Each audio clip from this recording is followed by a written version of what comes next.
میرے آقا خالی ایک اشارہ کر دے تو آسمان سے خوان نعمت اترے، اور اللہ تعالیٰ نے میرے آقا کی ذات کریم کو وہ بنایا ہے کہ ساری دنیا ان کا صدقہ کھا رہی ہے،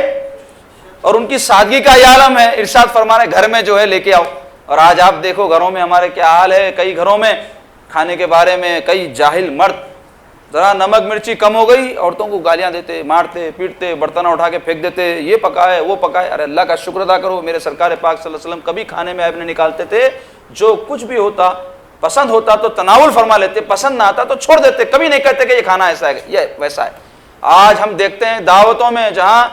کئی قسم کے لوازمات ہوتے ہیں، لوگ کھانوں کے اندر تقابل کر کے یہ مزے کا تھا وہ خراب ہے، یہ ایسا ہے وہ ایسا ہے، کہتے ہیں بھائی کھا لو، پسند ہے، اللہ کی نعمت ہے الحمدللہ، کہو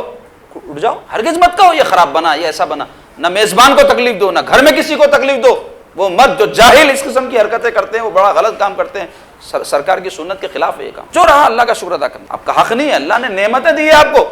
اور اثر ہوگا کہ ہماری طبیعتوں میں شکر گزاری نہیں ہے، ناشکری بہت پیدا ہو گئی، اس واسطے ہم سمجھتے ہیں کہ ہم کو یہ ملنا چاہیے، وہ نہیں ملا چڑچڑا پنا کر رہا۔ ارے تم کو ملنے کا کچھ حق ہی نہیں ہے، جو مل رہا اللہ تعالیٰ کی نعمت سرکار کا صدقہ ہے، تو شکر ادا کرو، کھاؤ، کلو واشربو، اللہ تعالیٰ فرمایا جائز حلال کھاؤ اور اللہ کا شکر ادا کرو، لئن شکرتم لازیدنکم، اللہ کا شکر کرو گے اللہ تعالیٰ فرمایا نعمت زیادہ کر دوں گا۔